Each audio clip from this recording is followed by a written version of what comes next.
ku ne xam ne ne yàlla daa bind te yemalewul am na ñu matal am ñu matlewul waaye ba mottali amee ba léegi kenn sonnatul buur kattan di produit 100% naturel sans effet secondaire ñu defare ko li nga xamante ni moo di petit cola bisaab ak jinjeer ñoo ngi jàppale leen ci seen wàllu kattan ak seen wàllu wërgu-yaram bu nekk jarna fi nguur ak keng ba ci kikirikiij waaye bii mooy seen buur di buur kattan ballonnement moo ci mën constipation faiblesse sexuelle diabète sinusite éjaculation précoce di joxe appétit sexuel teg ci itam day raxas sa biir ba mu set wecc wooteel gaaw ci 77 413 59 24 77 413 59 24 xar yëpp xar lañ waaye laadum da ciy gën te bu ñu nee góor ngóoraa tax.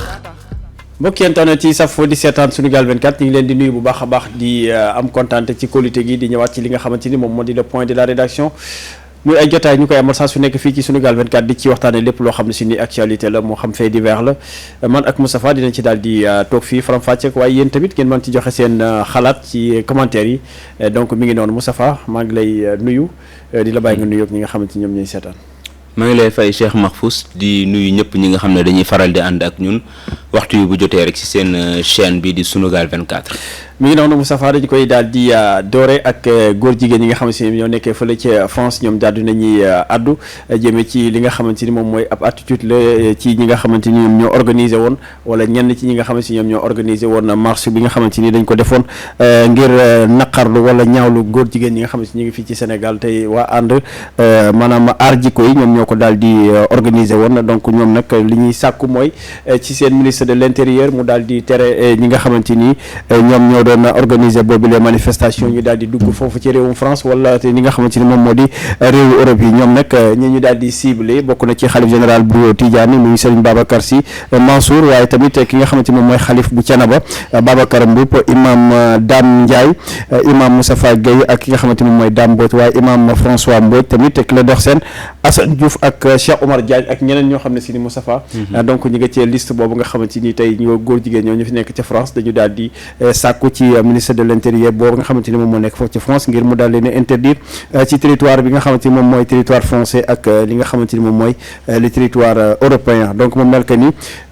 xeex góor jigéen ñi jël nañ xeex bi seen bopp ñu ngi fële ca France donc bu ñu xamee ne ay mbootaay ñoo daan nekk seen ginnaaw mais bi yoon dañu gis ñoom ñu jugal seen bopp dem ci ki nga xamante ni moom mooy di ministre de l'intérieur français ngir mu sàkku ngir loolu nga xamante ni sàkku nañ ko ci moom ngir mu def ko ci nit ñi nga xamante ni tudd naa leen fi Moustapha noo gisee réaction boobu nga xamante ni góor jigéen ñi ne fare ca France amee nañ ko. waaye il fallait s'y attendre loolu la ñuy wax parce que ñëpp xam nañ ne gis nañ fi Touba taxawaay bi nga xamante ne moom la Serigne Modou Lo Ngabou amoon ba après sax ñu wax ne moom ak ñeneen def nañ leen comme ni ñu def nii ni dañ leen di tere séjour bu ñu mën a am ci espace Schengen bi xam nga loolu donc c'est pas la première fois ñu gis genre menace yoo xam ne dañ koy brandir et ce qui est sûr bi passé dafa am benn acte boo xam ne acte bu fort la ñu posé ko ci rassemblement bi fi am wuuteeg yi fi daan am mooy Abdou Karim Gueye xulum xaq dafa génnee drapeau LGBT bi ñu taal ko te nga taal drapeau loo xam ne symbole la dafay doon benn attaque boo xam ne attaque directe la da nga attaqué nit ki saa nga tëj say bët mbaa nga def leneen parce que dañ leen yéen ñi bëgguñu ko fi lii neexuñu fi non seulement ñu def benn marche boo xam ne dafa def rassemblement bu am solo yemuñu fa ñu génnee seen drapeau yoo xam ne seen mandarga la ñu taal ko xam nga loolu kon mbir la boo xamante ne lancé na benn signal bu fort boo xam ne képp koo xam ne góor jigéen nga nekk ci àddina beeg yëpp ak monde bi ñu nekkee léegi benn village planétaire message yi boo si jotee da ngay jàpp ne Sénégal gi su ma lappe ba teg fi sama tànk mën naa am problème loolu benn la beneen mbir bi mooy mbirum ñi ñu tere fële ñu ne sax dañ leen di tere parce que tereeguñu ñi leen di tere ñu dañ koy sàkk pour ñu aaye leen fa man dama yaakaar ne mbir la boo xamante ne pour man amul benn fulla amul fayda amul njëriñ parce que ñan la ay imam ay activiste ak ñoo xam ne ay professionnels lañ yor seen liggéey ak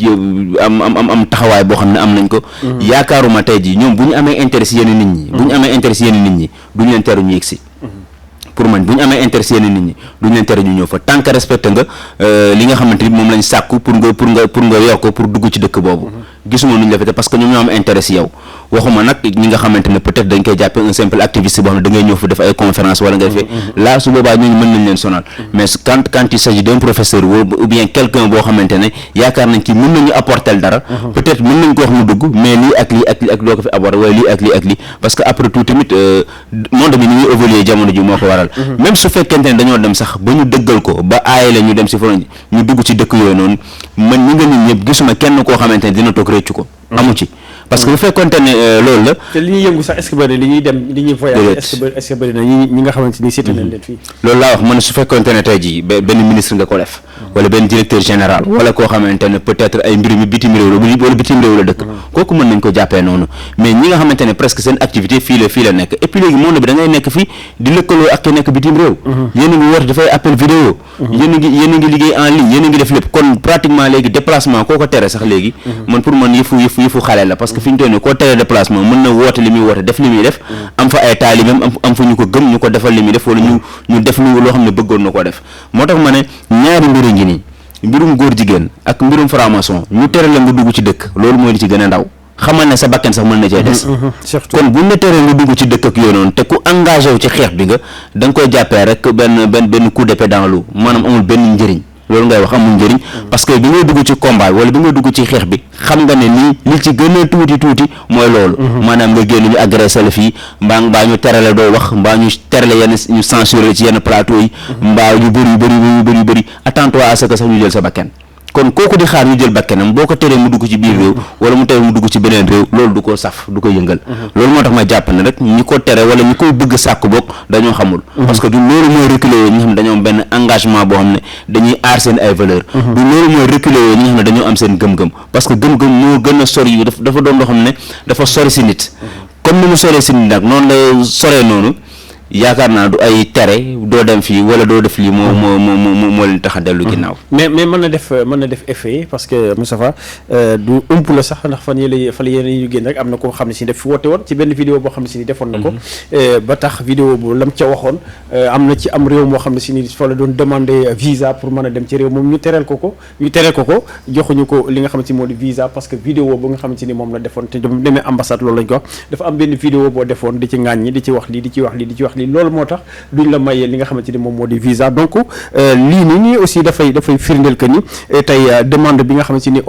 homosexuels yi nekk fële ca France tey def nañ ko mën na am benn impact boo xam ne si nii impact bu nit ñi di gis nii lay mën na ko am. waaw wala mu nekk impact boo xam ne bu immédiat lay nekk. mais li nga wax nii moo ak mooy dëgg sax parce que bëri na ñoo xamante ne ñu nekkoon ci fële noonu place de la nation ci rassemblement bi ñëw nañ mais ñëw nañ parce que bëgguñu fësaluñu parce que am na ñoo xam ne ñëw nañ mais sañ ñu woon bañ a ñëw am na ñoo xam ne ñëw nañ parce que dafa am lu ñu bëggoon moo tax ñu ñëw mais tey jii doo leen gis moom seen mur Facebook ñu wax ci doo leen interroger ba laaj leen ñu wax ci c'est-à-dire combat bi amuñu benn gëm-gëm buñ ci am parce que xam nañ au niveau international li mu leen mën a xañ te c'est des politiques wala ngay doon sax koo xam ne benn comme da ngay bëgg di dem di dikk di nemmeeku te combat bi engagé nañ ko woola ci parce que day mbir boo xam ne buñ la ci woowee parce que du ñu signé pétition bi pour ko gëm qu'on se dise la vérité Sénégal lañ nekk am nañu ko signé ñoo xam ne gëmuñu ko loolu moo am mais xam nga tey ji li nga expliqué nii loolu moo waral ñu bëri surtout jeunes yi moo waral ñu bëri tey ji boo waxee mbirum góor jigéen dañ ci maanu tey ci duñ ci nangoo sori parce que dañ leen ëllëg mën naa bëgg a tukkikat ñu ne ma doo dem parce que yow yaa ngi woon ca rassemblement wala yaa wa ñu taal drapeau bi yaa ko fekkee wala yaa ngi doon def lii wala yaa ngi def lii moo tax ñu affaire boobu ne ñu génnee benn genre pression lay doon boo xam ne ci ndaw yi ñu bëri ñu am dañoo nar a engagé ci xeex bi sax buñ nee mbirum góor jigéen rek da ngay daal di taxaw à côté da ngay dellu ginnaaw parce que da nga naan yii ëllëgkat mën naa bëgg a dem France wala ma dem Espagne wala ma dem Italie dem ba ambassade bi ñu ne ma déedéet yow da ngay xeex góor jigéen te suñu dëkk yi boo fa demee tam nga leen di song di xeex ak ñoom moo tax ma jàpp ne rek nit ki lépp lu muy def rek na ci am gëm-gëm yow boo gëmee ne combat bi léegi nga gëm ko jusqu'à fin boo ko gëmee ba mu jeex dara doo la ci mën a fekk parce que da nga naan au moins demee nga ci ak conviction gëm-gëm nga ci demee mais boo ko gëmul kooku mooy nekk di hésiter di errer di def gauche di def droite te day tax sax li may dafay ñàkk fari dañ koy doyee dil parce que fañ ko doon xaar du ko def maanaam bu jëlee kàddu wala dëgëral kàddu gi du ko dëgëral bu jëlee kàddu wala tere du ko tere loo ci gis day toog di layam rek di wax yoo xamante ne tegu ko fenn loolu moo tax ma jàpp ne ñi nga xam ne dañ koo gëm nekk ci nañ ci nekk xam ne ci dëgg la ñu nekk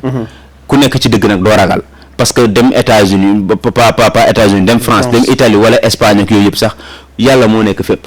ku yàlla ne di nga dem France wala di nga dem Italie wala kenn mënu ci dara boo doon xeex góor jigéen ba jàpp fi góor jigéen yëpp di nga dem di ko parce que yàlla moo ko bind sa destin xam nga parfois dafay combat boo xamante ne dafa boole ñaari mbir mooy dafa boole religion bi dafa boole tamit ci mbirum société on me dira que société religion ci biir société la nekk mais su ma nee société je veux dire côté bi nga aspect bi nga xamante ne mooy côté populaire bi mooy côté mbedd mi côté religion mooy côté culte bi côté bi nga xam ne c'est personnel nit ki yàlla moo ko tere man ma gëm ne religieux la du ma ko nangu te du ma gis koo xam ne tamit daf koy nekkee ma koy cautionné wala di ko jàppale côté société bi mooy yàq-yàq gi muy indi ak mbon gi muy indi ak jikko yu bon yi ñuy jibir ci askan wi loolu moo tax même su fekkente ni si tu n'es pas un bon religieux wala un bon musulman ou bien un bon chrétien wala loolu moo xam diine boo gëm benn boo wëbati ko ci beneen fànn bi da nga ko war a bañ même su fekkente ne yow affaire dund diine ate nga soo ñëwee ci wàllum société yàq-yàq yi ak mbon gi muy indi da nga ko war a bañ parce que am na ñoo xam ne benn argument la ñuy brandir boo déggee ci mbirum góor jigéen yi li ñu lay wax mooy c'est sa vie privée am la mais attends ku dem sëy dana day sëy ñaari loolu nekkatul vie privée ñaar ñi da koy def nekkatul vie privée mais yéen ñaar seen nekkin dafay am impact ci société boobu même bu ñu fàtte ne société du agrégat d'individu même si bien vrai que bu ñu xoolee benn vision individualiste daf koy xaw a ndur tuuti mais du agrégat individu mais ay interaction la ay collaboration la ay fait la ay action sociale la mais comme loolu lépp mënoo jël kenn nga seppi ko ne c'est sa vie privée day yomb trop vie privée bi dafa am lu may détendre ci ñeneen ñi nga xam ne ñoom la dëkkal kon loolu moo tax ma jàpp ne la bu ñu jël affaire bi di ko résumer ci benn angle rek nañ koy gën a jël au sérieux gën ci taxaw gën a xeex gën ci taxaw gën a xeex mais tamit boobu la demande nga xam ne si ni les homosexuels yi nekk fële ca France ñoom ñoo ko daal di def mu jëm ci nit ñi nga xam ne si lim naa leen ci samay ndoxteel donc mais Moustapha tey est-ce que bu lii amee tamit ñi nga xamante ni moom mooy suñu gouvernement yi mooy li nga xamante ni moom ñoo ñu jiite est-ce que tey dañu war a toog te bañ a réagir ci li nga xamante ni tey xew na ci góor jigéen ñi France maanaam réaction bi nga xamante ni amee nañ ko ndax suñu gouvernement yi wala ñi nga xamante ni moom suñu autorité waruñu ci def dara ñi bëgg la ñu émettre gum parce que ñi nga cité ñëpp amul kenn ku si liggéey gouvernement donc ñële seen bëgg-bëgg la ñu émettre te xaw a gëwuma sax ni dem nañ ba poser acte beeg yooyu mais dañ dégg information bi si benn quotidien ak tey donc seen bëgg-bëgg la ñu émettre donc amagul gouvernement bi yaakaaruma ñii nga cité ñi yëpp mu ciy jóg kenn naan dama koy defal intervention la parce que ñii nga cité ñi ñëpp jàpp leen comme ñoom dañoo ànd ak ñoom donc ay adversaire lañ leen jàppee koo jàppee sa adversaire bu ñu ko teree bitim réew da nga ne sama yoon nekku si mais ci liste bi dafa am ay xalif généraux yoo xam ne si dañ leen ci waaw mais xam nga kan la question bi doon posé fi ñu toll nii benn xalif bëgg dem ñu tere ko na doo dem mais est-ce que dañuy war a bàyyi ba booba mais comme ñoom mais actuellement bu ñu génnoon liste wala nga dem gis ñu fichier leen ñu tere na ñii mënuñoo dugg si territoire bi boo leen ci liste rouge bi aaye leen ñu dugg su boobaa la ñuy jóg mais ñi bëgg mbébét rek la ñu waxagum ndax dana leen ko nangul man yaakaaruma ko donc mi ngi noonu ci noonee la ñuy daal di jugee ci réewum France daal di ñonkalik ba Amérique États-Unis donc wax ci cas ki nga xamante ni moom moo di Ousmane Tounkara moom ñu jàppoon ko jamono yële passé doon ko tuumaal li nga xamante ni moom moo di terrorisme donc kii defoon na plainte bi rek mooy nguuru ko Sénégal ba taxoon ñu tegoon ko loxo waaye jamono ji ñuy wax ak yow Moustapha wala jamono ji ñuy wax ak yéen moom Ousmane Tounkara libre na ba ñibbi na këram amul lenn loo xam si dañ ko koy toppee te tamit dina des ci réew moom nga xam si moom mooy réewum États-Unis maanaam kenn dootu ko delloo si fii Sénégal ouf de soulagement la ñëpp war a pousser képp koo xam ne yaa ngi gis affaire parce que man dama ne dooni catastrophe ñu indiwaat Ousmane Tounkara fii ci Sénégal pour deux raisons bu njëkk bi mooy su boobaa gouvernement bi dafay am ndam ci képp koo xam ne yaa ngi fële bitim réew day doon benn menace boo xam ne dañ naan jeex ne def na ko defaat ko kenn képp ku fa nekk rek dafa doon loo xamante ne rek mën na laa tere nga def li nga bëgg beneen bi mooy dafay dagg liberté nit ñi parce que su boobaa kenn du ñemeti sax sañ li nga bien vrai kenn du questionner li mu doon wax lépp mais dina am tamit benn jam boo xam ne dina ko jam liberté bi nga xam ne moom la nit ñi di dundee mais suñ ñëwee ci ndam li nga xamante ne Ousmane Tounkara am na ko ci justice bi moom wax na ko démb bi mu génnee mu ne dafay remercier ñëpp ñi nga xam ne jàpp nañ ci combat bi parce que il faut le dire aussi dafa am benn mobilisation bu mag parce que ñu koo xam ne ñu ngi koy déglu ñu dem fi ñu koy dégloo mu fees dell ci bunt bi Sénégal yi di ko def live ñii di ko partager ku nekk di wax ñu gis fi Dambodja benn vidéo en anglais ñeneen ñi def Pape Alé Niang am ci taxawaay bu am solo bu mu ci taxaw ku nekk jóg taxaw na ko bu leen ko dellu si def ay lettres yoo xam ne yóbbu nañ ko fa le journaliste Adama Gaye intervenir ci donc dafa bëri ñoo xamante ne jàppale nañ ko ci ba nga xamante ne loolu moo ko dimbali ba tey ji ñibbisiwul comme kaaw Assane Diouf ñu mu demee woon loolu nag mbir loo xamante ne ñëpp a koy rafetlu la ñëpp a ci ànd ak moom dans la mesure où tey jii su fekkonte ni dafa ñibbisi musiba lay doon ëllëg gouvernement bi danaan ko fi lappe rek mu indi la nga ñibbisi beneen mbir bi mooy moom lii mu jàng ni tey jii pour man daf ko war a jàngat ci àddinaam dund le passage boo xamante ne mën nañ ne nekkoon na dans l'incertitude totale ñi ko àndal sax ñëpp tiitañ parce que demoon nga ba ñuy naan noo day ñibbisi kon bu demee ba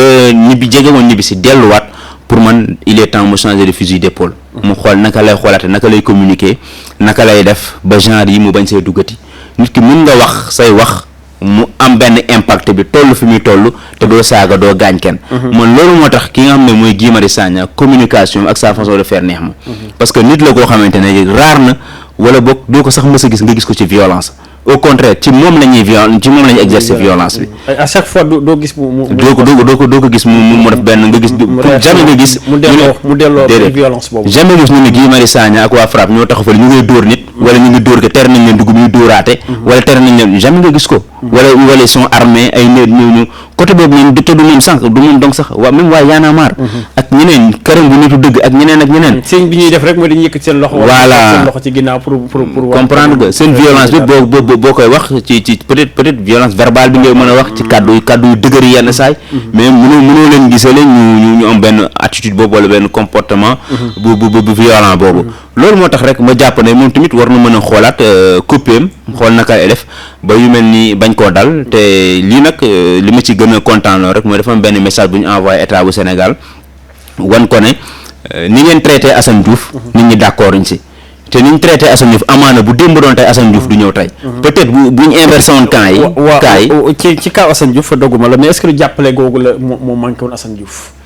waaw xam nga Assane Diouf kaaw voilà jàppale yi nga xam si ni amoon na ci kaaw Ousmane Tounkara daanaka yëpp di bind ñii di génn di def ay interview di ci wax te Ousmane Tounkara nekkul terroriste donc est-ce que du loolu la kii manqué woon. non côté xam nga kaaw Assane Diouf li nga gënoon ko compliqué mooy côté kayit yi tamit. waaw côté kayit yi waaw loolu moom côté boobu moo gënoon compliqué ay mbiram. ba ñu indi côté bi ñu koy indi ñu ko moom kese moom ñeneen ñoo ànd ñëw. loolu moo tax côté am gënoon compliqué parce que jàppoon naa ne bu nekkoon en règle sax amaana duñ ko fi indi. bu nekkoon dafa am nationalité américaine duñ koy indi kon moom même Ousmane Tounkara mi jafe-jafe kayit moo tax mu toog fa noonu sax bañ doon xalaat ñu indi kake mais bu nekkoon en règle normalement kan amaana du am demlante ak service immigration bi nekk foofu ci États-Unis loolu moo tax rek mu jàpp ni bu ñu inversé woon cas yi amaana mën na servir parce que ni fi Assane Diouf dund bu mu ñëwee ba léegi boo indee exemple boobu indi yooyu da ngay jox raison ki nga xamante ne dafa ne buñ ñoo lànk bu leen déport kii di Ousmane Tounkara parce que boo leen ko fa yóbboo mën ngeen indi beneen perturbation boo xam ne ci dëkk boo xam ne liberté dañ koy salfaañe ba tax na Moustapha donc ñaari sujet yooyu la ñu amoon pour waxtaan si mais naa ci toftal beneen rek muy malaise bi nga xamante ni wax nañ ni kii di kilifa bu Y'en a marre donc amee na ko fële ci Ziguinchor ci benn marche boo xam ne si doon na ko def ñi ko doon def mooy intersyndical bi nga xamante ni moom moo nekk foofu ca hôpital bu Ziguinchor donc moom ba muy wax moom moo nekkoon porte-parole du jour mais bi mu jëlee di wax discours am ci la ñu ko gis mu xaw a def malaise bi nga xamante ni ñi nekkoon ci wetam wala ñi nga àndoon ak moom ñoo ko mujjee téye ngir mu bañ a daanu mu mel que ni après Ousmane Sonko fële ca Bignona maintenant c'est kilifa à Ziguinchor donc mu mel que ni semaine bi moom semaine malaise la quoi loolu tey est-ce que bu fekk commencé di bëri du ñu jàpp ne benn phénomène non pour man mbiru boo xamante ne purement médical la man côté wér-gu-yaram laa koy yóbbu parce que malaise mën na arrivé ku nekk parce que xam nga nit ñi kenn wératul ñu bëri dañuy dox rek mais wéruñu te dañuy jàpp ne boo nekkee ndaw rek yow waratoo mën a nelaw ba doy waratoo mën a lekk ba suur da ngay topp activité guddee tëdd doo lekk ba suur doo nelaw lu doy yaa ngi joxe énergie xam nga loolu kooku di ko dund tey ji ëllëg lu nekk mën na koo daal man côté boobu laa koy dugal parce que Ousmane Sonko gis nañ ko mu def malaise bu kilifa bi ñu ngi ko dégg tey tamit ne dafa def malaise man damay yaakaar ne rek war na leen jox message ñëpp ñi nga xamante ne ñooy joxe ay activité surtout jamono ñi nga tàngaay mi ngi dugg si ñi bàyyi xel seen bopp ñi xool seen tension di naan ndox di bàyyi xel seen bopp di dafa xaw a tàng jamono bi waaw sud dafa tàng te xam nga yaram yëpp yemuñu changement de climat bi am na yu bëri yoo xam ne daal il faut que ñu commencé di ko jël en compte di dem di nemmeeku seen yaram yi parce que dakk bi kenn wératul et puis dak xeex dëgg-dëgg dafa laaj wér gu yaram ba tax na daal dañ leen di seet ñoom ñëpp ñoom ñi nga xam ne ñu ngi am ay jafe-jafe santé yooyu heureusement après Ousmane Sonko gisaat nañ ko mu def ay sorties génn wax comme si parce que ay mbir yoo xam day arrivé rek peut-être boo noppalu koo tuuti c'est passager boo noppalu koo tuuti rek après affaire day daal ñëwaat nga yeggali sa combat noonu la ñuy yëkkatee jotaay bi donc di rafetlu sa kàddu yi xalaat yi am na solo bu baax a baax mais du ma tëj bi may xool xam naa loolu la may bëgg a wax quoi du ma tëj te laaj bala ci almet yi nga xam ne si nii jamono ji bon mi ngi tas Sénégal lan mooy almet démb daal man laa xool sama WhatsApp sama statut gis que gars yi di def ay almet 7500 almet bi jar juróomi dërëm nee nañ nag xale yi jigéen ñoo ko commencé di ko jël benn affaire la boo xam ne si dañ ko ciy def boo ko taalee maanaam ki nga bëgg mu bëgg la wala ki nga bëgg mu topp la moom daf lay topp ala kulli xaal mu fekk mooy góor donc jigéen góor aussi mën na ko def jigéen yaakaar naa ko donc mais en tout cas almet yi daal jamono bii mi ngi tas réew mi te daanaka almet bu doon jar juróomi dërëm léegi almet 7500 la jar moom moo xam naa damay mujjee jaay ji almet rek waaw bu dee almet juróom bu demee ba jar 7500 jar naa jaay almet yow gis nga loolu je pense gis nga loolu bon ñu ngi koy gis ci réseaux sociaux yi mais comme ni ma ko gisee rek ay dama koo gis ak reetaan yu bëri sax Mahfouz parce que non mais xam nga dafa am yoo xamante ne tamit saa waay yooyu même mystique la quoi Kànnaar dégg nañ ko fi. mais Kànnaar am na waaw moom laa lay wax. mais almet beneen forme la rek. boo xamante ne affaire mystique la ak yooyu yoo xamante ne yeneen xam nga léegi réseaux sociaux moo tax léegi lu ñëw def tâche d'huile. pour mu tasaaroo day bëri parce que il suffit que kenn dugal ko yenn page yu am doole dugal ko. keneen jël ko statut ko nit ñi gis di seetaan mooy waral yi nga xamante ne bu njëkk ba dafa daan am te kenn du si bàyyi xel sax léegi muy tas. moo waral bon gi fes. moo waral lu waaye def lu ndaw rek ñëpp jot si. loolu moo tax ma yaakaar ne loo xam ne yaay amul dara lu bees su dëkk bi amul dara bees liggéey jigéen pour takk ko yàgg nañ ko fi depuis ñoom maam liggéey góor pour takk ko yàgg nañ ko fi depuis ñoom maam maintenant moo xam ci kànnaar nga koy jaare déedéet moo xam ci ndoom nga koy jaare moo xam si lekk nga koy jaare moo xam si ndox nga koy jaare loolu yàgg na fay am moo xam ci almet nga koy jaare donc almet bi rek moo ci bees donc amul jigéen ñi jamono bi bon yëf ya tara affaire bi et puis jëkkër jafe na góor ñi daanaka takkatuñ yu mel noonu moo tax fi mu ne nii tous les moyens sont bons fi mu ne ku ne yaa ngi wërug almet loolu daal Mahfouz yàgg na almet dafa màgg ci dëkk bi instant yow almet bi soxal na la parce que da nga dugal ko nii instant bii nii xamal nañ ma ne almet manqué na ci dëkk yow almet bi soxal na la de boutique yi benn amul yow mbaa duñ la almet kon man almet nañ ma ba pare ma dem almet na la man ma dem almet na ma ba pare instant bi moom man fi mu ne nii moom tàkk naa jëpp tàkk naa fi mu ne nii waaw kon baax na ko doo almet kenn yaakaar ma keneen dina ma mën a taal di ma gis ba may taal sax parce que man tàkk naa ba xëm leer naa dox waaw fi nga toog moom loolu ngay mën a wax yow moom bu ma tuddee la almet jamono ji man kenn du ma almet bi gi dinañ ko almet en tout cas benn sujet la boo xam ne si nii xam mi ngi fii dégg ba léegi mi ngi circulé ci réseaux sociaux yi moo xam Facebook la moo xam WhatsApp la donc nekk na daal en tout cas loo xam ne si nii man jaaxal na ma almet 7500 moom wax dëgg yàlla nekk na loo xam ne si nii doy na waar xam naa ni man dinaa mujjee ubbi boutique almet boo xam ne si almet kese lay jaay ndax almet moom jamono bii dox na juróomi dërëm la daan jar léegi 7500 looy tëjee waaw li may tëjee rek mooy di ñaax ñëpp ñi nga xam ne rek ñu ngi ci combat affaire xeex homosexualité ak lu jëm ci ay vices ak yooyu yëpp ñu gën ci am ndëgër raay xam nga mbir moom boo koy def am ci gëm-gëm dara du la tiital dara du la fëkk lépp loo ci fekk da ngay fekk ci yàlla la jógee da ngay xam ne ci yàlla la jógee ba tax na rek ku gëm mbir mi bu ci am yox-yoxal ku ko gëmul nag na nga wane ne gëmoo ko hypocrisie baaxul parce que li tax mu bon mooy da ngay nekk ci biir groupe ñu foog ne ci nga bokk ñu lay compter si biir ñoom mais buñ demee ba mbir mi lëndëm rek ba pënd bi jóge rek dootoo leen gisati loolu moo tax mu bon yow nga yaakaar ñi ay force la ñi ngi sa ginnaaw mais boo demee ba so da ngay gëstu dootoo leen gisati ñi nga xam ne gëmuñu nañ il faut se tenir à carreau il faut ñu nekk ci wet gi ñi nga xam ne ñoo gëm ñu bàyyi la ñu wéyal combat bi parce que gëm-gëm dafa sori ci nit te dafa am solo ba tax na pétition boobu nga xam ne si ni aussi ñu ngi koy signé gars yi ñu ngi ci signé te et puis ñi nga xamante ni tamit c'est des personnes yoo xam ne si ni dañoo influente ñu fësal seenu signature ba ñu xam ne signé nañ donc parce que du da ngay nekk benn politique wala benn nit boo xam ne si ni tey bëgg nga di signé te bëggoo kenn yëg ko nga signé ci suuf après bu subaa bu dara leneen xewee nga taxaw ni signé woo parce que kenn wanew ko wala kenn médiatiser ko je pense que loolu tey ji war ñi nga xam ne si ñoo yor pétition yi war na ca Karim Xurum Xaq dégg naa ki suba muy démb mu ciy wax mu ne mais li ma wax ni Mahfouz doguma la amoon na temps bi ñàkk bi amee woon da ngay gis ku ñàkk photo mbaa nga statut ko dugal ko léegi ko pétition bi léegi ku signé na nga photo nga dugal ne signé nga donc Karim Xurum Xaq gis naa ko muy wax mu ne Ousmane Sonko ne signé pétition bi donc signé gul moom tamit ne signé mu wane ne signé na ba nga xam ne d'accord ci parce que ma nga fa woon te bu fa nekkee rek c'est parce que d'accord ci donc mi ngi noonu di jaajëfal di jaajëfal Biggi Jackson moom moo nekkoon ci réalisation bi di leen jaajëfal yéen aussi ñi nga xam ne si ni yéen a nekk ci wàllum yéen a nekk ci seetaan mi donc mu nekk loo xam ne si ni kuy wax kiy déglu lu am donc te yaakaar naa ni ñi ngi gis feedback yi bu baax a baax comme ni ko Moustapha di waxee tous les jours rek ñi ngi gis li nga xamante ni moom mooy réaction yi donc di jaajëfal képp koo xam ne si ni yaa ngi teewlu émission bi di leen jox dig daje ba suba incha allah